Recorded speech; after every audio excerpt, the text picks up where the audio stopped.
안녕하십니까. 광주 전남권 뉴스입니다. 신안 앞바다에서 전복된 청보호에선 추가로 실종자를 발견했다는 소식은 들리지 않고 있습니다. 해경은 선체를 물살이 약한 인근 섬 해상으로 옮겼는데 예상보다 기상이 나빠서 선체 인양이 늦어지고 있는데요. 남은 4명의 실종자 가족들은 애가 타들어가고 있습니다. 김정대 기자입니다. 바닥을 드러낸 채 뒤집힌 청보호가 바지선 인양줄에 고정돼 옮겨집니다. 수시로 줄의 균형을 잡아가며 조심스럽게 예인이 진행됩니다. 우회 쪽으로 길이 바랍니다. 청보호는 인양 작업을 위해 사고 해역에서 18km 떨어진 전남 신안군 대허사도 앞 해상으로 옮겨졌습니다. 예상보다 물살이 거세고 바람이 부는 등 기상이 나빠 크레인 바지선에 닿조차 내리지 못했습니다. 해경은 결국 다시 인근의 또 다른 섬인 소허사도 앞 해상으로 선체를 옮기고 나서야 닻을 내리며 인양 준비 작업에 돌입했습니다. 하지만 밤사이 시야가 제한되고 유속이 빨라져 인양은 이뤄지지 못했습니다. 선체 인양이 지체되면서 실종자 가족들은 속이 타들어가고 있습니다. 시간이 흐를수록 실종자들의 생존 가능성이 희박해지기에 조금이라도 더 빨리 찾기를 바라고 있습니다. 우선은 안에 있기만을 그냥 보고 있는 거예요. 거기에다가 있을 수도 있고 없을 수도 있는데 빨리 찾아가지고 그것만 바라고 있는 부분 그거밖에 없어요. 선체 인양 작업과 별개로 사고 원인 규명을 위한 수사가 진행되고 있습니다.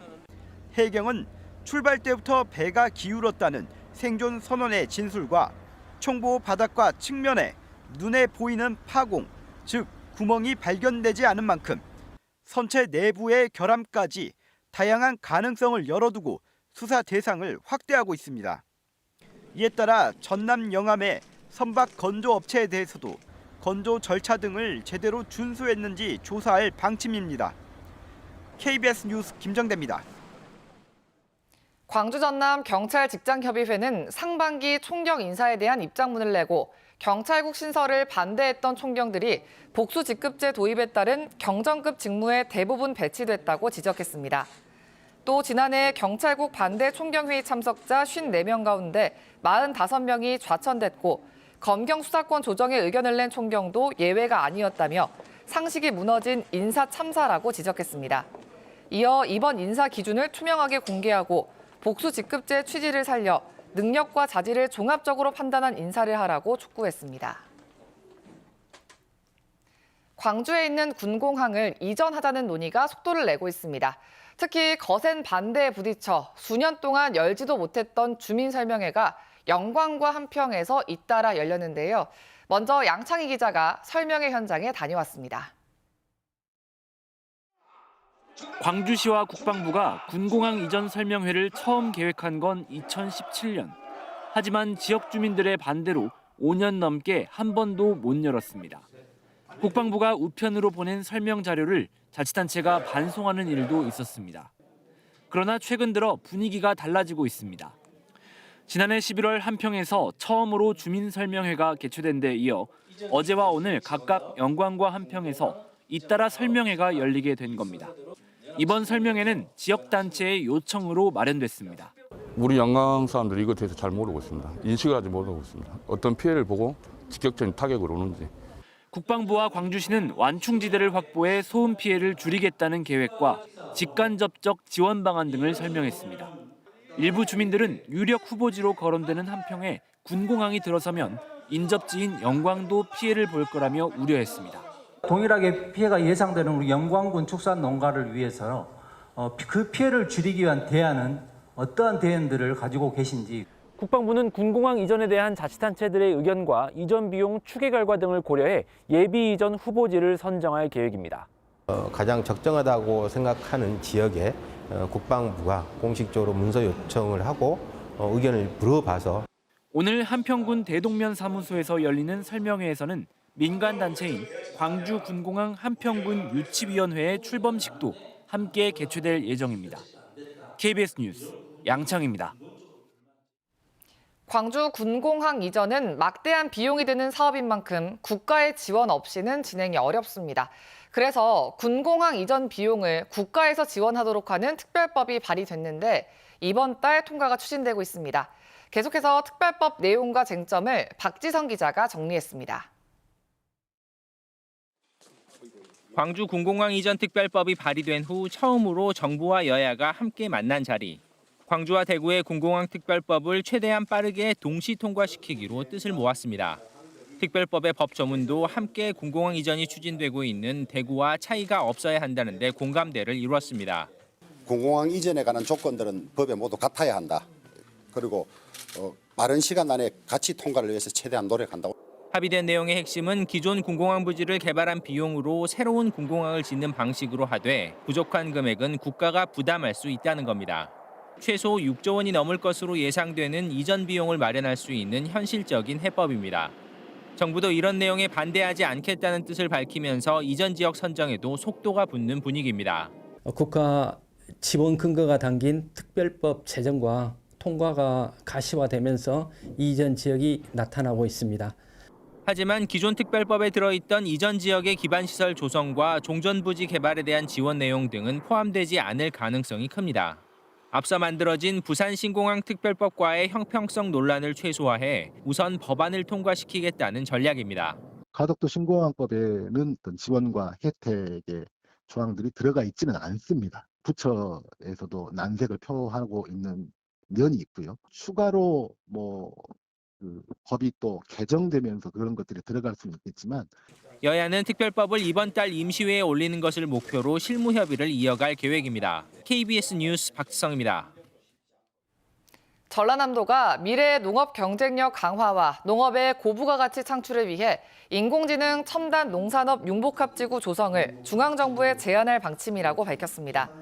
전남도는 농산업을 선도하고 있는 전남 지역이 미래 스마트 농업 시장을 선점하고 고부가 가치가 높은 농생명 산업을 육성하기 위해서 단기간 압축 성장에 필요한 첨단 농산업 융복합지구 조성이 절실하다고 밝혔습니다. 전남도의회 농수산위원회가 농사용 전기요금 인하를 촉구했습니다. 농수산위원회는 배수와 수문 등에 사용하는 농사용 갑 전기요금은 1년 전보다 1kW시당 97%, 수산물과 유통에 사용하는 농사용 을 전기요금은 45%가 올랐다며 농수산업 생산비 중에서 전기요금이 차지하는 비중이 큰 만큼 요금을 내려야 한다고 밝혔습니다. 한편 전라남도는 농업인이 저온 저장고에 보관하는 김치 등 일부 가공 농수산식품이 농사용 전기 적용 대상 품목에 포함되도록 한국전력과 논의할 예정이라고 밝혔습니다. 여수의 대표 특산물인 검은도 해풍쑥이 본격 출하됩니다. 여수시는 검은도 해풍쑥 영농조합 홈페이지 등에서 주문이 가능하고 1kg당 16,000원 선에서 판매를 시작했다고 밝혔습니다.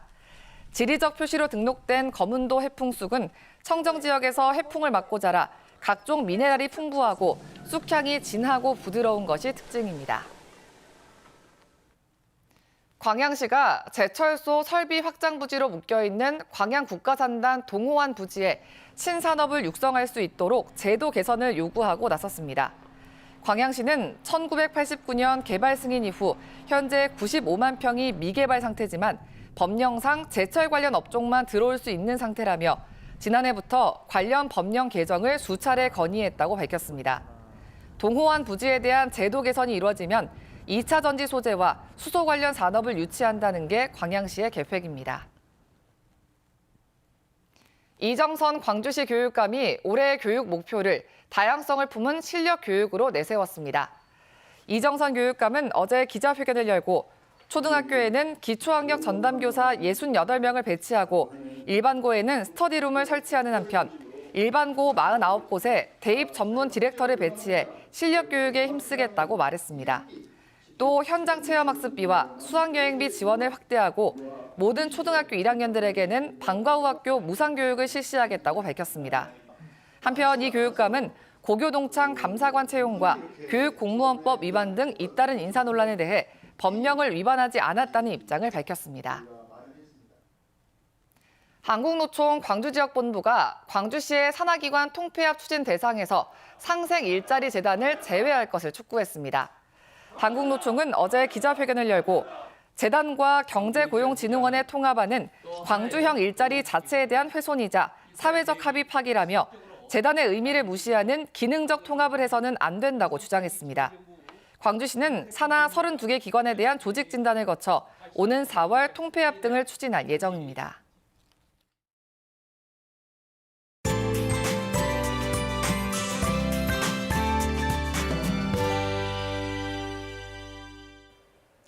절기 입춘이 지나고 이번 주 초봄과 같은 날씨가 찾아왔습니다. 오늘도 평년 기온을 크게 웃돌아 포근할 텐데요.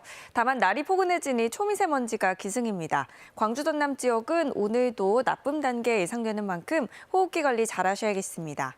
초미세먼지 아침에는 안개까지 짙게 낀 곳들이 있습니다. 가시거리가 강진과 신안 등은 1km 미만으로 짧아져 있으니까요. 교통안전에 각별히 주의하셔야겠습니다. 광주와 전남 동부 지역은 건조주의보가 발효 중입니다. 내일 밤 비가 오기 전까지 대기가 매우 건조하겠습니다. 다음은 자세한 지역별 날씨입니다. 오늘 아침 기온 광주가 0도 안팎으로 어제와 비슷하게 시작하고 있고요. 한낮 기온 11도까지 오르겠습니다. 순천의 낮 최고 기온 13도, 광양 14도로 어제보다는 1에서 6도가량 낮겠지만 그래도 비교적 포근하겠습니다. 목포의 한낮 기온 7도, 무안 8도, 장흥 12도까지 오르겠고요. 신안을 비롯한 도서 지역은 7도가 예상됩니다. 바다의 물결은 서해남부 먼바다에서 최고 2m로 비교적 잔잔하겠습니다. 이번 주 비 소식이 잦은데요. 내일 밤부터 모레 오전 사이에 5에서 40mm의 비가 내리겠고요. 동부 내륙 지역은 눈으로 내릴 수도 있겠습니다. 또 일요일부터 월요일 사이에도 비 소식 나와 있습니다. 날씨였습니다. 2월 8일 뉴스광장 마칩니다. 시청해주신 여러분 고맙습니다.